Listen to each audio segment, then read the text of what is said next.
출애굽기 32장 7절로 14절 말씀입니다. 우리 다 찾으셨으면 한 절씩 교독하도록 하겠습니다. 제가 먼저 읽겠습니다. 또 주께서 모세에게 이르시되 너는 내려가라. 이는 내가 이집트 땅에서 데리고 나온 내 백성이 스스로 부패하였기 때문이라.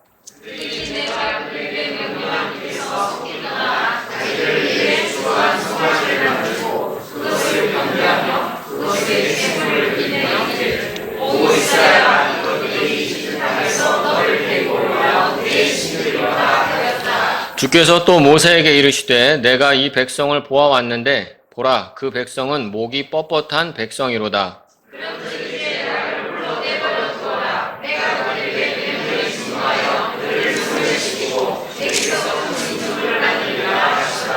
이에 모세가 주 자신의 하나님께 간구하여 이르되 주여 어찌하여 큰 권능과 강한 손으로 이집트 땅에서 데리고 나오신 주의 백성에게 맹렬히 진노하시나이까.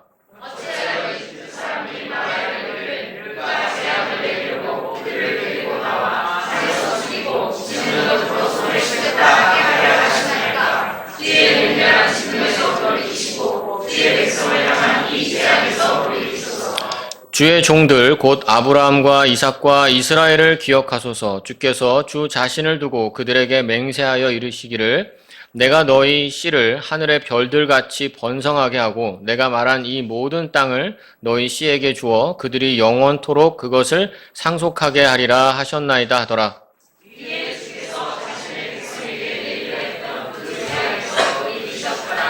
아멘. 자, 오늘은 하나님의 진노라는 제목으로 말씀을 나누도록 하겠습니다. 여러분이 하나님에 대한 지식을 아는 것은 사람들에게 매우 중요한 것입니다. 하나님이 어떤 분이신지를 깨닫는 것은 인간이 태어나서 한 번쯤 생각해 봐야 될 문제라는 것입니다. 사람이 사람답게 살기 위해서 하나님이 어떤 분인지를 깨달아야죠. 성경은 히브리서 11장 6절을 통해 이렇게 말씀합니다. 그러나 믿음이 없이는 그분을 기쁘시게 하는 것이 불가능하니 이는 그분께 나아가는 자는 반드시 그분께서 계시는 것과 또 그분께서 부지런히 자신을 찾는 자들에게 보상해 주시는 분이심을 믿어야 하기 때문이라.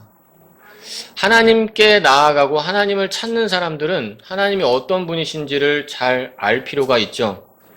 하나님이 어떤 분이신지를 알고 그분 앞에 나아가는 것이야말로 사람을 창조하신 목적대로 살아가는 그 시작이 됩니다.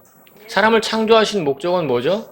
하나님을 기쁘게 하기 위해서 사람을 창조하셨다고 성경은 말하고 있습니다. 하지만 사람들은 구원받기 전에 사람들이죠. 하나님을 알려고 하지도 않고요. 때로는 자신의 상상 속에서 자기가 하나님을 규정하고 오해하면서 살아가고 있습니다. 아니 정확히는 우상에 빠져서 산다는 것이 더 맞겠죠. 자기 스스로 만들어 놓은 하나님을 섬길 뿐만 아니라 어떤 경우는 자기 스스로를 하나님처럼 여기면서 자기를 섬기는 사람들이 대부분이라는 것입니다.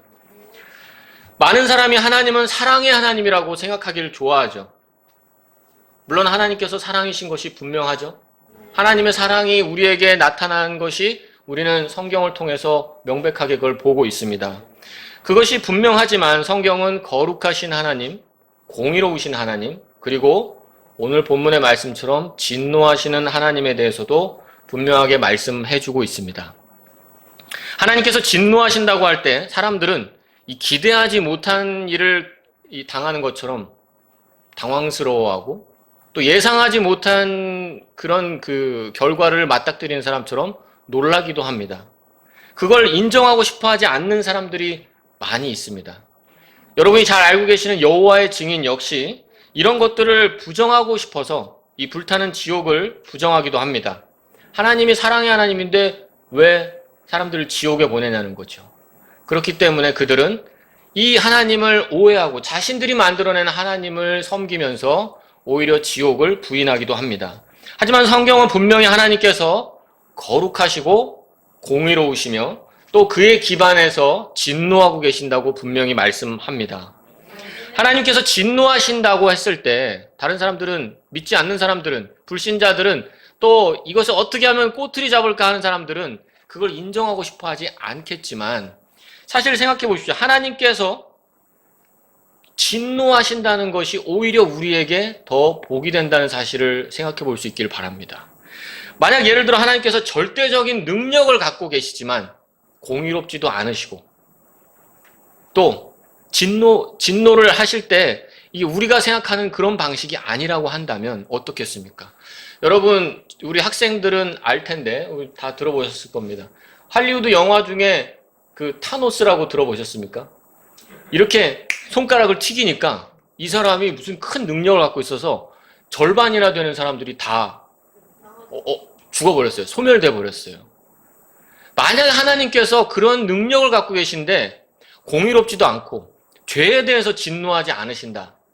그러면 마치 그러한 그 가상 속의 인물이 사람들을 지배하고 괴롭히는 것처럼 이 세상은 혼돈의 연속이고 또 많은 사람들이 또 정말 황당한 일로 희생을 당하는 일이 많이 있을 겁니다. 그러나 하나님께서는 죄에 대해 진노하신다는 사실을 생각할 때 우리는 그것이 인간 사회에게 큰 복이라는 걸 생각해 볼 수 있어야 한다는 것이죠. 질서가 없고 무질서한 상태에서 힘은 있는데 마음대로 사람들을 좌지우지한다면 얼마나 그게 인간에게 고통스러운 일이 되겠습니까? 하나님께서 진노하신다는 건 인간의 삶의 큰 복입니다. 오늘 말씀은 이러한 하나님의 진노에 대해서 보여주고 있습니다. 이스라엘 백성에게 나타난 하나님의 진노를 통해 오늘 이 진노를 받게 될 위험에 처한 그 이스라엘 백성과 또 하나님의 진노를 통해 우리는 하나님의 진노의 특징에 관한 세 가지 사실을 확인할 수가 있습니다. 첫 번째로 말씀드리고 싶은 것은 하나님의 진노는 두려운 일이라는 겁니다. 본문 10절을 통해 하나님께서는 이스라엘 백성에게 맹렬히 진노하셨다고 했죠. 10절을 한번 다 같이 보실까요? 그런즉 이제 나를 홀로 내버려 두어라. 내가 그들에게 맹렬히 진노하여 그들을 어떻게 하신다고요? 소멸시키고 내게서 큰 민족을 만들리라 하시더라. 지금 모세에게 말씀하셨습니다. 지금 이스라엘 백성이 이렇게 하나님의 진노를 불러 일으킨 까닭은 무엇입니까? 그 성경 앞에를 읽어보시면 알 수 있는데 모세가 하나님께로부터 그 언약의 돌판, 십계명을 받으러 올라간 사이에 이 이스라엘 백성이 어떻게 했습니까? 아론을 주축으로 해서 금 송아지를 만들었죠. 그리고 이것이 너희들을 이집트에서 탈출시킨 신이다 라고 하면서 그 앞에서 뭐 벗고 뛰고 난리가 난 겁니다. 하나님 입장에서 이 명백하게 죄죠. 하나님 외에 다른 신을 섬기지 말아야 되고 새긴 형상을 만들지 말아야 되는데 이들은 정말 그 하나님의 큰 은혜를 경험하고도 지금 이러한 행태를 지금 벌이고 있는 겁니다. 하나님께서는 진노하실 수밖에 없었죠. 그래서 만약 이 이스라엘 백성이 하나님이 이렇게 맹렬히 진노하신 거에 따라서 진노를 받게 된다면 그들은 어떻게 된다고 합니까? 소멸된다고 지금 말씀합니다. 이 사람이 소멸돼서 정말 뭐 그냥 사라져버린다면 아무 상관이 없겠지만 이 소멸된다는 건 무엇입니까? 그들이 심판에 직면하게 된다는 사실이죠. 그들이 하나님의 진노를 그대로 받게 된다면 그들은 두려운 하나님의 심판 앞에 직면하게 될 것입니다. 하나님은 어떤 분이십니까? 목이 뻣뻣한 파라오 그리고 이집트를 하나님께서는 10가지 재앙을 통해 그 하나님의 진노가 얼마나 두려운지를 보여주셨습니다. 이스라엘 백성은 그것을 고스란히 경험했죠. 하나님이 진노하시면 하나님 앞에서 목을 뻣뻣하게 굴면 하나님 앞에서 이렇게 돌이키지 않으면 어떠한 진노를 받게 된다는 것을 이스라엘 백성은 두 눈으로 다 경험을 했죠. 그런데도 지금 이러한 일을 벌이고 있습니다. 성경을 통해 누구나 하나님께서 진노하셨을 때 얼마나 두려운지 그것을 알 수가 있습니다. 지금 이스라엘은 파라오와 이집트를 멸망시킨 하나님의 진노 앞에 지금 서 있는 거예요. 까딱하다가는 그 진노가 다 그들에게 쏟아지기 일보 직전이라는 겁니다. 오늘날도 마찬가지입니다. 하나님의 진노는 크고 두려운 것입니다. 여러분이 끝까지 모른 척하고 부인하더라도 나는 하나님도 모르고 하나님 진노도 모르고 난 그런 거 전혀 나하고는 상관없다고 생각합니다 라고 이렇게 하는 사람들이 있을지라도 성경은 하나님의 진노에 대해서 우리에게 경고하고 있고요. 또한 아울러 모든 사람이 이미 그것을 알고 있다고 말씀합니다. 로마서 1장을 한번 보실까요? 로마서 1장입니다.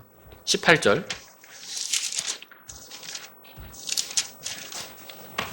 여러분이 그 명절 때 뭐 가족이나 불신, 아직 믿음이 없는 친척들을 만나신 경우도 있겠지만, 믿지 않는, 믿음이 없는 분들, 그리고 하나님의 진리를 받아들이지 않은 분들은 흔히 난 모르겠다라고 이렇게 계속 난 그런 거 모른다. 그런 게 어디 있냐라고 말씀하시는 분들이 주변에서 많이 있습니다. 그런데 성경은 분명히 우리에게 뭐라고 말씀합니까? 1장 18절에 이는 하나님의 진노가 불의 안에서 진리를 억누르는 자들의 모든 불경건과 불의를 대적하여 하늘로부터 계시되어 있기 때문이라. 하나님의 진노가 계시되어 있다고 합니다. 계시는 뭡니까? 하나님께서 드러내 보여주시는 거죠.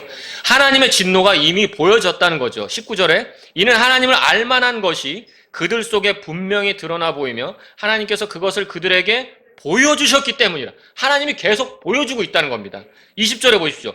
이는 그분의 보이지 아니하는 것들 곧 그분의 영원하신 권능과 신격은 세상 창조의 시작부터 분명히 보이며 만들어진 것들을 통하여 깨달아 알 수 있으므로 그들이 변명하지 못하기 때문이라.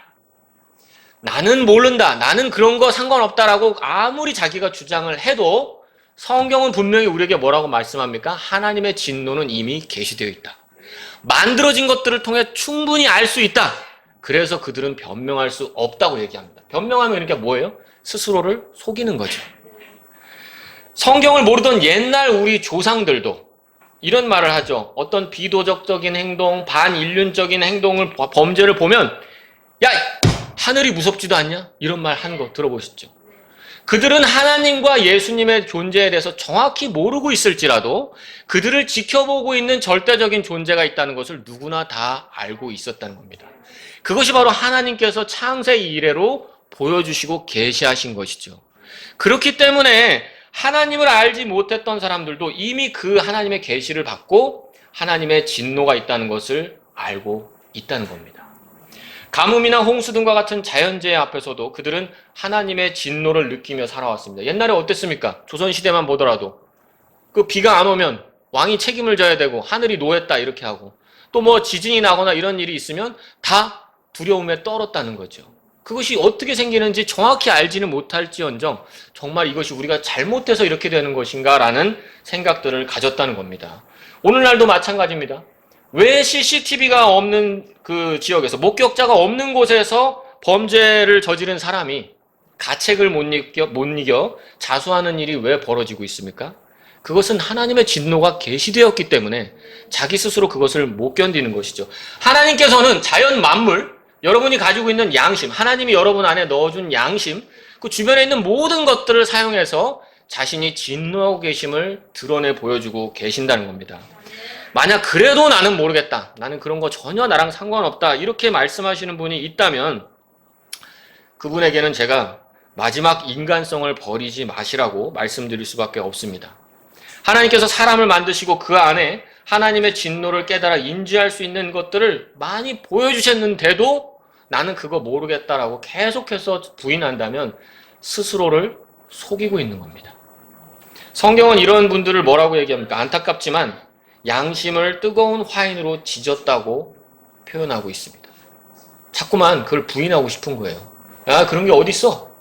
날 보는다고? 누가 날 봐? 내가 이렇게 하는 거 아무도 못 보지? 라고 하면서 하는 분들은 양심을 화인으로 지졌다라고 성경은 표현합니다.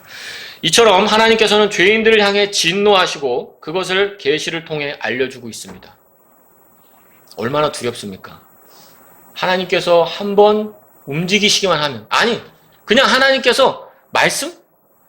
하나님께서 뜻만 가지고 계시더라도 인간의 세상에 얼마나 많은 재앙들이 일어날 수 있습니까? 지진, 기근, 홍수, 가뭄 이런 모든 것들이 사실 하나님께서 모든 것을 관장하시면서 사람들이 하나님의 진노가 얼마나 두려운 것인지를 알려주시는 수단이라는 겁니다. 여러분 살면서 누군가 여러분을 향해 진노하고 있음을 느낀 적이 있습니까? 진노. 누군가 여러분을 굉장히 노한 그 눈으로 여러분을 막 이렇게 분노가 가득 차 없습니까? 없으시면 다행입니다. 인간 이 생활을 아주 사회생활을 잘하고 계시는 건데 우리는 여러 번 진노를 맞닥뜨릴 때가 있죠. 예를 들면 어렸을 때는 성적표를 받아들고 나서 부모님 앞에 갔을 때 부모님의 진노를 받아내는 경우도 있습니다. 다들 공부를 좀 하시는 것 같아요. 또는 뭐 내가 사고를 쳤을 때 부모님의 어떤 그 진노를 직면하게 될 때도 있죠. 또 학창 시절에 선생님의 진노를 경험하거나 친구들 사이에서 이런 것들을 경험할 수도 있습니다. 그러나 뭐 이런 것들은 사실 뭐 대부분 나를 사랑하거나 좋아해서 그런 일이 생길 수도 있죠. 지금도 세계에는 지금 전쟁 중인 국가가 있습니다. 만약에 적국의 그 수장이 이 전쟁이 너무 길어지고 하니까 자신의 입장을 공고히 하기 위해서 빨리 이 전쟁을 끝내기 위해서 우리에게 무시무시한 공격을 퍼부을 거다라고 선전포고를 했다고 생각해 보십시오. 그렇다면 우리나라 사람들은 어떻겠습니까? 공포에 떨겠죠. 와, 저 사람 열받았다. 저 사람이 맹렬히 이 전쟁이 길어지니까 진노를 쏟아부으려고 공포에 사로잡히게 될 것입니다. 많은 사람이 두려워 떨겠죠. 또한 안타까운 일이지만 최근 뉴스를 보면 폭력과 살인 사건이 너무 많이 일어나요. 마치 노아의 때를 보는 것과 같습니다. 너무 많은 사람들이 이유도 없이 죽어가고요. 뉴스는 연일 그런 폭력 사건으로 도배가 되고 있습니다. 만약 우리 주변에 누군가가 뭐 예를 들면 층간소음 같은 단순한 아주 작은 이유로 우리 집 앞에서 엘리베이터 옆에 숨어가지고 몽둥이나 뭐 이렇게 흉기를 들고 저를 기다린다고 생각해 보세요. 그러면 어떻겠습니까? 맨날 뭐 경고의 메시지가 붙어 있더니 엘리베이터를 딱 내리려고 하는데 계단 옆에 숨어가지고 이러고 있는 거예요. 웃음이 나오세요? 두렵죠. 얼마나 무서운 일입니까? 이건 정말 끔찍한 일이에요. 대부분의 사람은 이대로는 못 산다고 하고 막 그 사람과 사과를 해서 문제를 해결하든 아니면 내가 이민을 가든 아니면 그 사람이 감옥에 가든 이게 해결되지 않고는 도저히 살 수 없다. 난 집에 갈 때 불안하다. 이렇게 생각할 수 있겠죠. 그런데 참 안타까운 일이 있습니다. 우리 주변에 너무 많이 일어나고 있습니다. 그게 뭐냐면 그런 사람들과 비교할 수 없이 훨씬 더 두려운 하나님의 진노 앞에 직면하고 있는데도 아무런 문제를 느끼지 못하고 살아가는 사람이 우리 주변에 너무 많다는 겁니다. 그 사람들은 우리에게 해코지할 수 있죠. 우리의 몸에 상처를 가할 수도 있겠죠. 때로는 우리의 생명을 앗아갈 수도 있겠죠. 하지만 그것보다 훨씬 두려운 우리의 혼을 지옥에 던져 넣으실 수 있는 하나님의 진노가 있음에도 불구하고 아무 문제의식을 못 느끼고 살아가는 사람이 우리 주변에 너무 많다는 겁니다. 하나님께서는 자신의 영광을 위해 하나님을 기쁘게 하라고 사람을 창조하셨죠. 그러나 이스라엘 백성처럼 하나님께 감사하지도 않고 일생을 우상 숭배에 빠져 자기 자신을 섬기며 살아가는 사람들에게 하나님께서는 진노하고 계십니다. 지금 모든 사람들은 하나님의 진노 앞에 직면하고 있는 것이죠. 여러분, 사람의 몸은 어떻게 되어 있습니까? 몸과 혼과 영이 있죠. 여러분의 주체는 무엇입니까? 혼이에요. 혼이 물질 세계를 접촉하고 인지할 수 있는 게 바로 몸이고요. 또 영적인 세계, 하나님과 교제할 수 있는 것이 바로 영이죠. 여러분의 주체는 혼이에요. 혼은 없어지지 않습니다. 여러분의 몸은 지금 혼을 바치고 있는 그릇과도 같아요. 이것이 낡고 또 이게 오래되면 깨져서 어느 순간 기능을 못하게 될 때 어떻게 되겠습니까? 우리의 혼이 주님께서 정하신 곳으로 가겠죠. 천국 아니면 지옥. 많은 사람들은 이처럼 불안한 상태로 지금 살아가고 있어요. 여러분, 그 서울에 가면 놀이동산에 자이로드롭이라는 놀이가 있는데 혹시 보신 적 있으세요? 어떻게 되어 있냐면 한 70m 높이에 이렇게 그 큰 기둥이 있는데 삥 둘러서 사람들이 이렇게 앉아 있어요. 그럼 이게 점점 올라가죠? 올라가서 그 꼭대기까지 갑니다. 한 두세 바퀴를 돌고 한 2, 3초 정도 멈춰 있다가 갑자기 그냥 팍 떨어져요. 그럼 사람들 어떻게 해요? 소리 지르고 난리 나죠? 근데 저는 그 놀이기구를 볼 때 세상 사람들의 모습을 보이는 것 같아요. 이거 놀이동산에서 소송 들어오면 안 되는데 세상 사람들의 모습을 보여주는 것 같아서 안타까울 때가 있어요. 아무 생각 없이 이 세상에 와서 좋아요. 콧노래도 불러요. 막 돌아가면서 점점 올라갑니다. 경치도 보고 밑에 있는 사람 손도 흔들고 막 점점 올라가죠. 어떻습니까? 세상 사람들 전부 다 재미있게 지내는 것 같고 좋은 거 다 보는 것 같고 자기 자신을 점점 높이면서 위로 올라가죠. 그렇게 해서 정말 정점에 다다랐다고 생각하는 그 순간 경고 없이, 아무런 그 알림도 없이 갑자기 떨어진다는 거죠. 여러분, 사람의 혼을 바치고 있는 이 몸도 언젠가 기능을 못하고 이 몸이 이제 죽을 때가 옵니다. 이 몸이 이제 우리가 이 혼이 몸을 벗을 때가 온다는 거죠. 여러분, 하나님의 진노를 면하지 못한 사람들은 이와 똑같습니다. 어느 날, 어느 순간 경고도 없이, 알림도 없이 자기가 최고에 서 있다고 생각하고 모든 것을 누리고 있다고 생각할 그 시점에 정말 한순간에 혼이 떨어질 수 있다는 거죠. 그것은 바로 저 땅 속에 있는, 구덩이 속에 있는 불타는 지옥이 될 것입니다.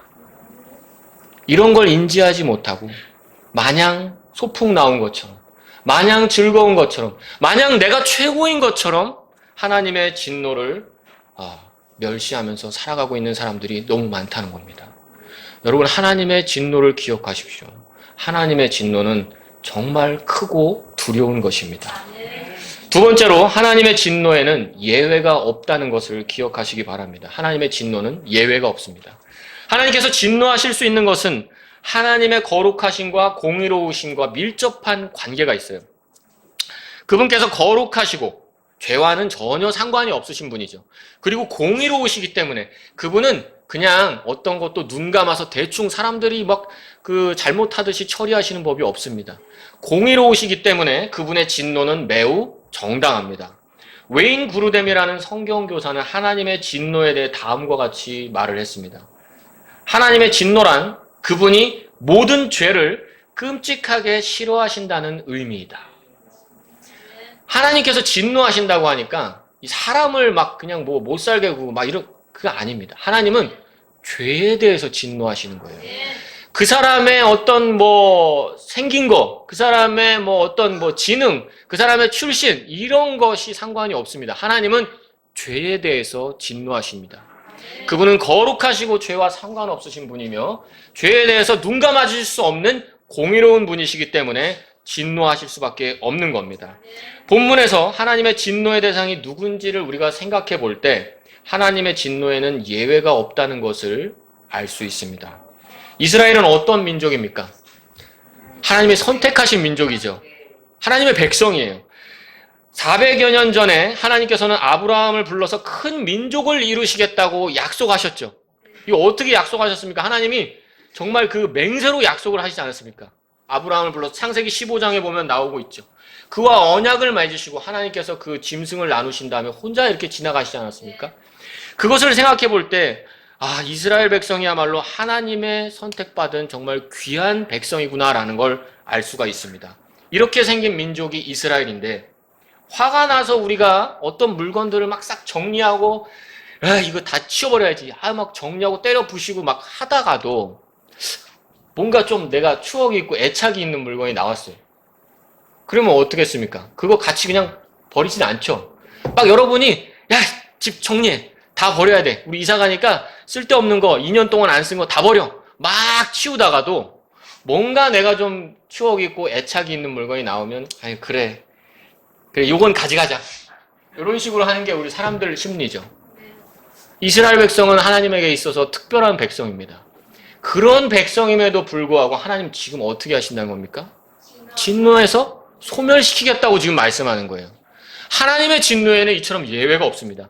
아무리 하나님께서 선택하신 백성이고 또 그들이 정말 그 약속의 백성이라고 하더라도 그들이 정말 목이 뻣뻣한 채로 돌이키지 않고 죄에 빠져 있다면 하나님께서는 그들에게 맹렬한 진노를 쏟아부으실 수밖에 없다는 것입니다. 하나님께서는 이렇게 하신다고 할 때 어떤 사람은 꼬투리를 잡을 수도 있어요. 하나님이 약속의 민족을 멸하신다니. 그러고도 하나님께서 신실하다고 할 수 있습니까? 또 그러나 사람들은 이렇게 하면서 하나님께서 약속도 안 지키실 뿐 아니라 자기가 소중하다고 했고 자기가 이렇게 하신다고 한 그 백성을 이렇게 소멸시킬 수 있습니까? 라고 트집을 잡을 수 있다는 거죠. 그러나 성경은 이렇게 말씀합니다. 욥기 9장 12절에 보면 보라 그분께서 가져가시면 누가 그분을 막을 수 있느냐? 누가 그분께 이르기를 주께서 무엇을 하시나이까 하겠느냐? 하나님 이거 왜 이렇게 하는 겁니까? 하나님 지금 이거 뭐 하는 행동입니까? 라고 아무도 하나님께 따질 수 있는 존재가 없다는 겁니다. 하나님이 하시면 그냥 하는 거예요. 그분은 공의로우시고 그분은 거룩하시기 때문에 그분이 하시는 모든 일들에 있어서 누구도 트집을 잡을 수는 없다는 겁니다. 그분이 만드시고 그분이 기회를 주시고 그것에 대해서 그분이 소유권을 주장하시고 그분 마음대로 처리하신들 아무런 문제가 될 것이 없다는 겁니다. 이미 그들에게 기회를 주셨고 능력을 베푸셨고 은혜를 베푸신 것도 하나님이십니다. 하나님께서 걷어가셔도 아무런 문제가 되지 않죠. 그리고 모세를 통해 큰 민족을 만들겠다고 하시지 않았습니까? 모세도 아브라함 자손 맞죠. 따지고 보면 논리적으로도 이 약속을 이행하시는 데는 큰 문제가 없어요. 아브라함의 자손이니까 그 뒤에 또 다른 민족을 만든다고 해도 하나님 측면에서 또 이 논리적으로도 문제는 없습니다. 어떤 사람은 이렇게 말합니다. 예수님 믿으세요 라고 했을 때 예수님 믿기를 거부하면서도 나는 나중에 믿는 아내의 치마를 붙잡고 천국에 갈 거라고 하시는 분을 본 적이 있습니다. 혹시나 내 가족이 잘 믿기 때문에 뭔가 나에게는 하나님의 진노가 오지 않을 것 같은 착각을 하시는 분들이 주변에 많이 있죠. 이러한 심리를 이용해서 우리 가톨릭에서는 연옥이라는 걸 만들어냈죠. 가족들이 잘하면 갈 수 있을지도 모르겠노라. 그러나 없죠, 그런 거. 하나님께서 진노를 내리실 때 내가 그걸 피해갈 수 있는 예외가 될 수 있는 사람은 아무도 없다는 겁니다. 물론 가족으로 해서 믿는 가족으로 해서 복음을 한 번 더 듣고 한 번 더 내가 돌이킬 만한 기회가 더 주어질 수는 있습니다. 그들의 기도를 통해 하나님께서 은혜를 더 주실 수도 있겠죠. 하지만 그렇다고 해서 하나님의 진노를 피할 수는 없어요. 그 예외의 대상이 될 수는 없다는 겁니다. 누구든지 죄인들은 이 죄인 아닌 사람이 있습니까? 없죠. 누구든지 다 하나님의 진노를 피할 수가 없습니다. 예외가 없습니다. 믿는 그리스도인은 어떨까요? 물론 우리는 예수 그리스도를 통해 이 진노를 면하게 된 사람들이 맞습니까? 네. 맞습니다. 예, 감사한 일이죠. 하지만 성경은 우리에게 경고하고 있습니다. 로마서 11장 21절에 보시면 하나님께서 본래의 가지들도 아끼지 아니하셨다면 이게 누구를 말합니까? 유대인, 예, 유대인들을 말하죠. 이스라엘을 말하죠. 그로 인해 그분께서 너 또한 아끼지 아니하실까 주의하라. 하나님께서는 이스라엘 백성도 아끼지 않았다. 이거 왜 이런 표현을 썼습니까? 바울은 지금 이 자신의 동족에 대해서 굉장한 부담을 갖고 있어요. 그러나 지금 자신의 동족은 어떤 상태에 있습니까? 예수 그리스도를 배척했죠. 그리고 그분을 십자가에 못 박았죠. 그렇기 때문에 이들은 정말로 하나님께 이제 매맞을 일들이 지금 계속 남아있어요. 그리고 이들은 정말 하나님의 복음을 받아들일 기회를 거부했기 때문에 정말 이들에게는 정말 안타까운 일들이 많이 남아있다는 거죠. 사도 바울은 지금 그 부분을 얘기하면서 이렇게 했을 때 그들의 본래 가지도 아끼지 아니한 하나님이 계시는데 그들로 인해 너 또한 뭡니까? 이방인들이죠. 예, 로마 사람들에게 이야기하고 있지 않습니까? 너 또한 아끼지 아니하실까 주의하라.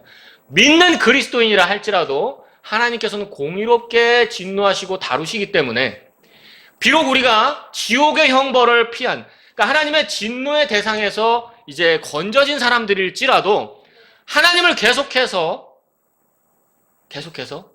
진노하게 만들면 안 된다는 겁니다. 하나님께서 선택하고 건져내신 이스라엘 백성도 소멸시킬 수 있는 하나님의 진노를 안다면 우리는 크고 두려우신 하나님을 기억해야 합니다. 비록 지옥의 형벌을 당하지 않을지라도 그리스도인도 목이 뻣뻣한 채로 이 막 기부스한 것처럼 하나님 앞에 고개를 숙이지 않아요. 돌이키지 않아요. 이런 상태로 간다면 하나님의 징계를 받을 수 있다는 것을 우리는 기억해야 합니다. 왜냐하면 하나님의 진노는 그분의 공의로우심에 기반하기 때문이죠. 우리가 하나님의 진노에 대해서 알 수 있는 마지막 세 번째는 하나님의 진노에는 벗어날 길이 있다는 겁니다. 하나님의 진노에는 벗어날 길이 있다. 이 부분이 참 감사하죠. 이처럼 크고 두려운 하나님의 진노가 죄인들에게는 누구나 예외 없이 기다리고 있어요. 저도, 여러분들도 한때 이 진노의 대상이었죠. 그냥 아까 말씀드린 것처럼 누군가가 계속 저를 치려고 흉기를 들고 이렇게 뒤에서 계속 따라다니는 것과 같아요. 이 까딱하다가는 진짜 한 번에 갈 수 있는 상황이라는 거죠. 그러나 그 진노가 우리에게 그 순간에 저를 생각해보면 정말 제가 얼마나 하나님을 대적하고 또 거부하고 하나님을 진짜 감사하지도 않고 오히려 하나님이 하신 모든 것을 조롱하면서 그렇게 죄를 가득 채우면서 살아갔고 또 하나님의 진노를 쌓아 올리면서 살아갔던지 제 예전에 구원받기 전에 저를 생각해 본다면 정말 가슴이 간담이 서늘하다고 하죠. 그런 걸 느낄 때가 있습니다. 그런데 그러한 순간에 하나님께서 저에게 맹렬한 진노를 바로 쏟아붓지 않으신 이유가 있어요. 그것은 무엇입니까? 바로 하나님의 오래 참으심 때문이에요.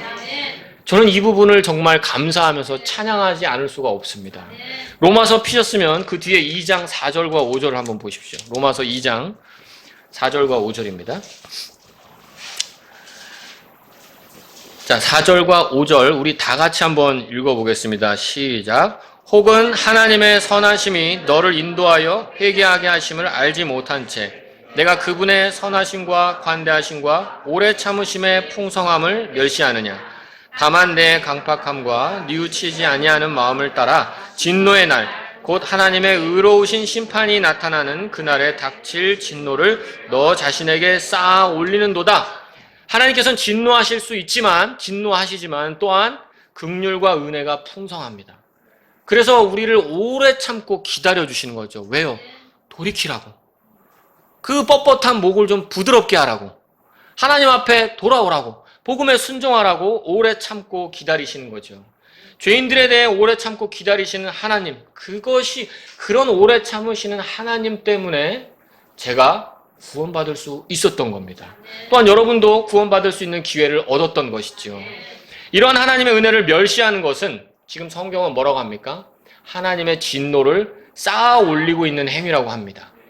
하나님께서 그냥 진노하시는 것 자체도 두려우고 무서운 일인데 진노를 쌓아 올리는 거예요. 여러분 이 마일리지 같은 거 적립 아시죠? 막 모아가지고 우리가 이제 마일리지 같은 거는 한 번에 모아서 뭐 맛있는 거 바꿔 먹는다 이러는데 하나님의 진노도 쌓아 올려집니다. 그러면 감당할 수가 없는 거죠. 지금 하나님께서는 참고 계세요. 이제 곧 예수님께서 오시죠? 믿으시죠? 예수님께서 오시면 이 땅은 정말 하나님의 진노를 다 받을 수밖에 없어요. 이 성경을 통해 그걸 보여주고 있지 않습니까? 이 요한계시록에 나와 있는 것 중에 하나라도 저는 진짜 그 전에 휴거된다는 게 얼마나 감사한지 이거 감당 안 됩니다. 사람이 견딜 수가 없어요. 그때 구원받는 거는 얼마나 어려운지 우리가 성경을 통해서 알고 있지 않습니까? 하나님의 진노를 쌓아 올리고 있는 것을 하나님께서는 지금 경고하고 있습니다. 본문의 이스라엘 백성을 하나님께서는 목이 뻣뻣한 민족이라고 백성이라고 표현하셨어요. 오늘 본문을 한번 다시 가보세요. 32장 7절입니다. 출애굽기 32장 7절에 보시면 또 주께서 모세에게 이르시되 너는 내려가라. 이는 내가 이집트 땅에서 데리고 나온 내 백성이 스스로 부패하였기 때문이라. 여기 보면 이게 조금 약간 표현이 특이해요. 뭐가 특이하냐? 지금 이스라엘 백성을 이야기하시면서 뭐라고 해요? 누구 백성이라고 합니까? 네 백성이라 그래요. 모세한테 네 백성이다. 그리고 누가 데리고 나왔대요? 네가 데리고 나왔대요. 하나님이 자기 백성인데 모세한테 야, 네 백성, 네가 데리고 나온 그 네 백성 있잖아. 걔네들 지금 난리 났어. 이렇게 얘기하시는 거예요. 하나님 얼마나 노여우셨으면 화가 나셨으면 이러겠습니까? 여러분 우리가 사실 자녀들이나 이렇게 사랑하는 사람을 부인한다는 게 쉬운 일이 아니죠. 저도 몇십 년 전에 또 이거 말씀드리기가 좀 그런데 뭐 예를 들어서 부모님이 야, 너 엄마 찾아가 이런 얘기 들어보신 적 있어요? 말을 하도 안 들으니까 네 엄마한테 가. 그러면 어린아이 제가 이제 뭐 한 라원이 정도 됐을 때 네 엄마한테 가. 응? 어디로 가는 게? 너 다리 밑에서 주워 왔으니까 네 엄마한테 가. 그래서 실제로 나간 적이 있어요. 나가서 한 10분 동안 울다가 다시 들어왔던 기억이 있는데 어쨌든 얼마나 말을 안 듣고 그러면 야, 너 네 엄마한테 가. 근데 하나님이 지금 뭐라고 합니까? 모세한테 네가 데리고 나온 네 백성 이렇게 얘기하시는 거예요. 얼마나 지금 목이 뻣뻣하고 말을 안 듣고 하나님이 진노하셨으면 네가 데려온 네 백성이라고 지금 표현하고 있습니다. 모세가 산에 있을 때 모세는 하나님이 아니죠. 저 밑에서 이들이 벚꽃 뛰고 난리치는 거 모세는 몰랐죠. 몰랐어요. 그냥 하나님이 말씀해 주셔서 안 거예요. 사실 하나님께서 모세가 알지 못하는 사이에 그냥 그들을 다 그냥 싹 소멸시켜버리고 모세가 내려왔더니 하나님 다 어디 갔습니까? 그러면 야 걔네들이 이렇게 해가지고 내가 했다. 이제 너로 인해서 새 백성을 만들겠다 라고 해도 사실 문제는 없죠. 근데 지금 알려주세요. 야 네가 내려온 네 백성이 이러니까 나 지금 진노를 쏟아부을 거다. 저는 이게 하나님께서 오래 참으시는 방법이라고 생각해요. 그래서 모세에게 이걸 알려주시니까 모세가 어떻게 합니까? 간구하죠. 그 다음 뭐라고 했습니까? 저기 넘어가 보시면은 11절에 다 같이 한번 읽어보세요. 11절에 시작. 이에 모세가 주 자신의 하나님께 간구하여 이르되 주여 어찌하여 큰 권능과 강한 손으로 이집트 땅에서 데리고 나오신 주의 백성에게 맹렬히 진노하시는. 모세가 얘기하죠. 이 주의 백성 아닙니까? 이건 하나님 백성이죠. 내 백성이 아니라는 거죠. 하나님이 진짜 그 이스라엘 백성이 내 백성 아니라고 해서 말씀하지는 않았죠. 근데 모세가 간절하게 아주 기도하는 거예요. 주의 백성인데 주님 어떻게 이러십니까? 라고 그 뒤에 이제 계속 간구를 합니다. 이렇게 해서 소멸시키시면 다른 사람들이 뭐라고 하겠습니까? 그때 이제 하나님께서 뭐라고 하십니까? 14절에 이에 주께서 자신의 백성에게 내리려 했던 그 재앙에서 돌이키셨더라. 정말 이 모세의 간구. 모세가 간구를 하더라도 하나님이 오래 참으시는 하나님이 아니라면 이거 다 소용이 없는 겁니다. 하나님께서 긍휼하시고 오래 참으시기 때문에 모세가 간구할 수 있었던 거죠. 더군다나 하나님이 오래 참으시는 분이라는 것을 모세의 간구를 들어주심으로 또 한 번 입증해 주셨어요. 정말로 은혜와 긍휼이 풍성하신 하나님을 찬양하시기 바랍니다. 모세는 이렇게 해서 하나님께 기도했고 하나님께서는 은혜를 베푸셨어요. 결국 이 모든 것은 그들에게 구원의 은혜를 베푸는 것은 하나님의 영광을 드러내는 일이 되었던 것입니다. 오늘날 하나님의 진노의 대상인 사람들 역시 진노에서 벗어날 유일한 방법이 있어요. 하나님과 이스라엘 사이에서 중보한 모세와 같이 죄인들을 하나님과 화해시킬 수 있는 유일한 분 알고 계시죠? 예수 그리스도십니다. 예수 그리스도만이 그 방법입니다. 예수님께서는 친히 화해 헌물이 되셔서 하나님의 진노를 다 받아야만 하는 그 죄인들에게 직접 그 진노를 대신 받으신 화해 헌물이 되셨습니다. 누구든지 이 예수님을 구원자와 주님으로 믿는다면 하나님께서 그가 쌓아 올렸던 진노를 거두시게 될 겁니다. 또한 예수님께서는 중보자로서 믿는 자를 끝까지 구원하실 수 있는 분을 믿으십니까? 저와 여러분들이 믿은 이후로 우리가 진노의 대상에서 벗어났음에도 불구하고 계속해서 반복적으로 하나님의 심기를 불편하게 하고 주님의 뜻대로 살지 못한 그런 삶을 살 때가 있지 않습니까? 그런 때일지라도 우리의 약함과 죄들이 드러날 때라도 예수님께서 저와 여러분을 위해 항상 어떻게 하십니까? 중보하고 계시죠. 그래서 히브리서 7장 25절에는 끝까지 구원하실 수 있다고 말씀하시는 겁니다. 바로 이 예수님께서만이 하나님의 진노를 벗어나게 할 수 있는 유일한 방법이 되시는 겁니다. 여러분 어떻습니까? 여러분 여전히 하나님의 진노의 대상이십니까? 아니면 이 진노를 벗어난 사실이 있습니까? 중간은 없어요. 어중간한 건 없어요. 가톨릭이 만들어낸 연옥과 같은 그런 것은 존재하지 않습니다. 그리고 그 기준은 바로 벗어났느냐 벗어나지 못했느냐의 기준은 바로 예수 그리스도뿐입니다. 만약 아직 하나님의 진노의 대상인 분이 계시다면 절대 오늘을 넘기지 않기를 바랍니다. 만약 여러분이 내일 일을 정확히 예측할 수 있는 능력이 있다면 미루셔도 됩니다. 하지만 그것이 불가능하다면, 그런 능력이 없다면, 나는 1시간 뒤에 있는 일도 어떤 일이 벌어질지 알지 못하신다면 절대로 여러분의 육체가 아직 여러분의 혼을 떠받치고 있는 그 순간에 여러분이 왜 진노의 대상인지, 그리고 하나님께서 준비하신 유일한 길, 진노를 벗어날 수 있는 유일한 방법, 그 예수 그리스도에 대해 진지하게 생각해 볼 수 있기를 바랍니다. 또한 하나님의 진노를 면하게 된 그리스도인 여러분 생각해 보십시오.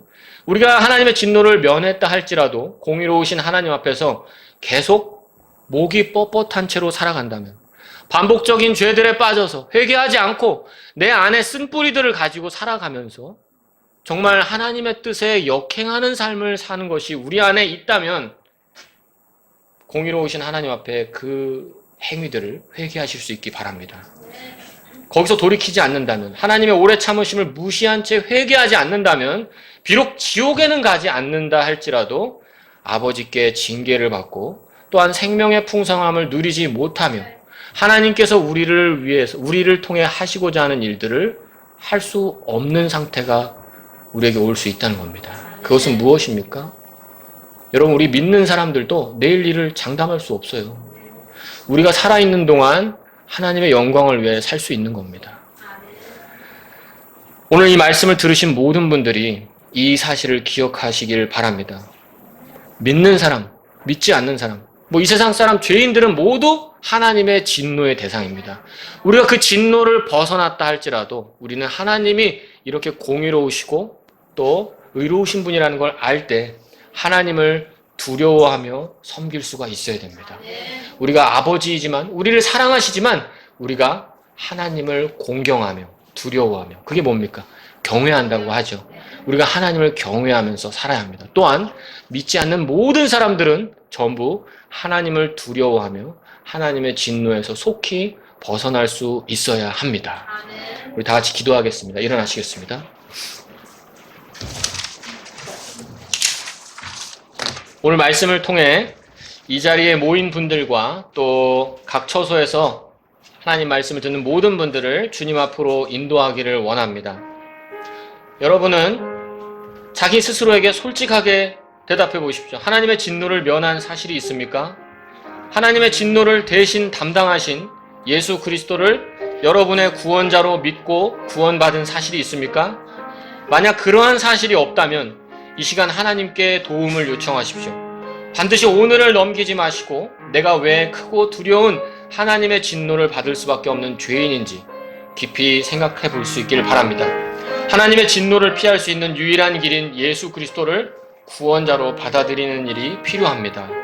또한 믿는 성도 여러분은 예수 그리스도를 통해 하나님의 진노를 벗어난 사실이 있습니까? 그렇다면 그 사실만으로 하나님께 감사할 수 있는 시간이 되기를 바랍니다.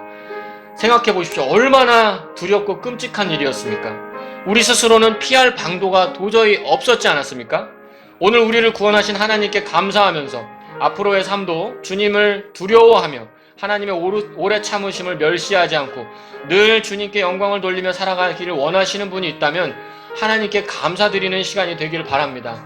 또한 여러분, 명절을 지나왔습니다. 우리 아직도 주변의 가족과 지인들 중에 하나님의 진노의 대상인 채로 살아가는 분들이 있다면 그들을 위해 기도하는 시간이 되기를 바랍니다.